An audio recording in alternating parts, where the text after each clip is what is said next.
Hi കൂട്ടുകാരെ, welcome to കാട്ടൂസ് kitchen.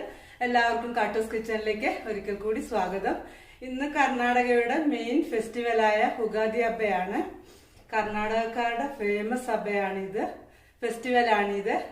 പിന്നെ ഞങ്ങളിവിടെ 10-35 വർഷമായതുകൊണ്ട് അതിനെക്കുറിച്ച് കുറച്ചറിയാം. അന്ന് ഒന്ന് വലിയ ഗ്രാൻഡ് ആയിട്ടില്ലെങ്കിലും ചെറുതായ രീതിയിലൊന്ന് ആഘോഷിച്ചു പോകുന്നുണ്ട്. അപ്പോൾ എല്ലാവർക്കും ഉഗാദി ഹബ്ബദ ശുഭാശയಗಳು. ഹാപ്പി ഉഗാദി. നമുക്ക് ഇന്നൊരു പായസ റെസിപ്പിയിലേക്ക് പോകാം. ഇന്നൊരു സ്വീറ്റ് ചെയ്യാമെന്ന് കരുതിയാണ്. നമുക്കൊരു സേമിയ കസ്റ്റർഡ് ചെയ്യാമേ. അതെങ്ങനെയാണെന്ന് ഞാൻ കാണിച്ചു തരാം. ആദ്യമായി ഞാനൊരു പാൻ ഇടട്ട് വെച്ചിട്ടുണ്ട്. അത് നന്നായിട്ട് ചൂടായി അതിനോട്ട് നെയ്യ് ഒഴിച്ചു കൊടുത്തിട്ടുണ്ട്. ഇതിലേക്ക് നമുക്ക് അണ്ടിപ്പരിപ്പും മുന്തിരിങ്ങായും ഇട്ട് കൊടുക്കാം. ഉണക്കമുന്തിരി ഇട്ട് കൊടുക്കാം. ഇത് നന്നായി ഒന്ന് മൂത്ത് വരട്ടെ. എന്നിട്ട് നമുക്ക് കോരി മാറ്റിയിട്ട് പിന്നീട് നമുക്ക് സേമിയ ഇട്ട് കൊടുക്കാം.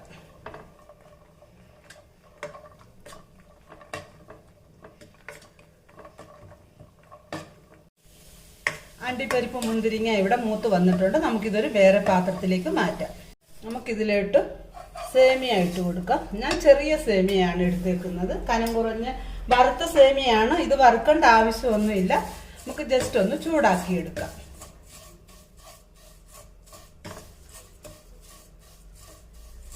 നെയ്ക്കകത്തിട്ടൊന്ന് ആ മണം ഒന്ന് കിട്ടാൻ വേണ്ടിയാണ്.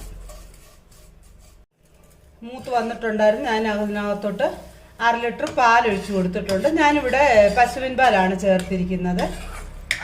നന്നായിട്ടൊന്ന് തിളയ്ക്കട്ടെ. സേമിയൊക്കെ ഇവിടെ നന്നായിട്ട് തിളച്ച് വന്നിട്ടുണ്ട്. കുറച്ച് ചൂട് പാലായിരുന്നു ഞാൻ ഒഴിച്ചത്. അത് കാരണം നമുക്ക് പെട്ടെന്നായായിരുന്നു. ഇനി ചെറിയ സേമിയ ആയ കാരണം പെട്ടെന്ന് നമുക്ക് വെന്ത് കിട്ടുവേ. അപ്പം നമുക്ക് ഇതിലോട്ട് മധുരത്തിന് ആവശ്യമായ പഞ്ചസാര ചേർത്ത് കൊടുക്കാം. പഞ്ചസാരയുടെ അളവെല്ലാം അവരവരുടെ ഇഷ്ടത്തിനാണ്. ഞാൻ ഇവിടെ ഇട്ട് ഒരു 2 സ്പൂണ് പഞ്ചസാര ഇട്ട് കൊടുക്കുന്നുണ്ട്. പിന്നെ ഞാൻ ഇവിടെ ഇട്ട് മിൽക്ക് മെയ്ഡാണ് ചേർക്കുന്നത്. അത് ഭയങ്കര കട്ടിയായിരിക്കും. അങ്ങ് ഈ ചൂടിൻ്റെ കൊണ്ടായിരിക്കും. ഞാനിപ്പോൾ ഒരു 3 സ്പൂൺ അളവിന് ചേർക്കുന്നുണ്ട്. നന്നായി നമുക്കൊന്ന് ഇളക്കി യോജിപ്പിക്കാം എല്ലാം.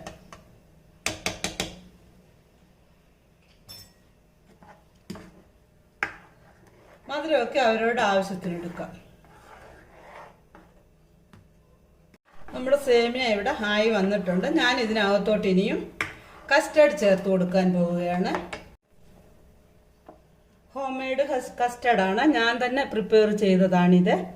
ഞാൻ ഇതിനകത്തോട്ട് 2 സ്പൂൺ, ആദ്യമേ 1 സ്പൂൺ ഞാൻ ചേർത്തിട്ടുണ്ടായിരുന്നു. ഇപ്പോൾ 1 സ്പൂണ്, 2 സ്പൂണ് നമുക്ക് നന്നായി ഒന്ന് മിക്സ് ചെയ്ത് ഇതിനകത്തോട്ട് ചേർത്ത് കൊടുക്കാം. ഇവിടെ നമ്മുടെ കസ്റ്റർഡ് മിശ്രിതം ഇവിടെ കലക്കി നന്ന റെഡി ആയിട്ടുണ്ട്. നമുക്കിതിനകത്തോട്ട് യോജിപ്പിച്ച് കൊടുക്കാം.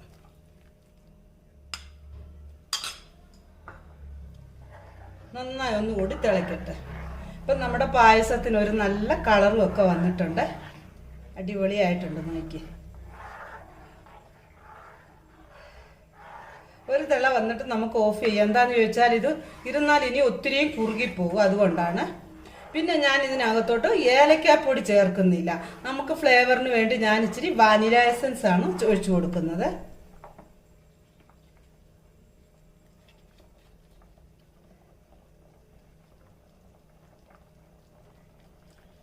ഇങ്ങനെ ഒന്ന് ചെയ്ത് നോക്കൂ കൂട്ടുകാരെ. അടിപൊളിയാണ് ടേസ്റ്റ്, ഫ്ലേവറും എല്ലാം. നോക്ക്, എന്നാ മണമാണെന്നറിയാവോ? സൂപ്പർ മണമല്ലേ? അങ്ങനെ നമ്മുടെ കസ്റ്റർഡ് സേമിയ ഇവിടെ റെഡി ആയിട്ടുണ്ട്.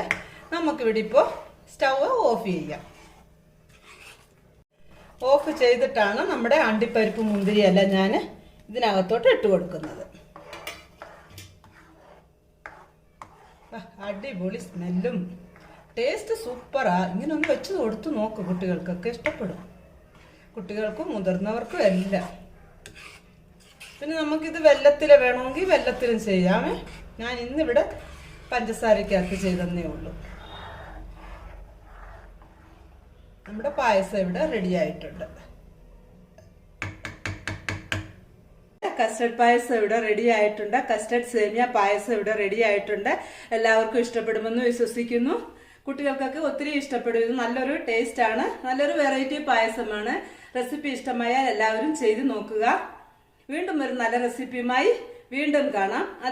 അതിനു മുൻപ് എല്ലാവർക്കും ഒരിക്കൽ കൂടി ഹാപ്പി ഉഗാദി. Bye bye.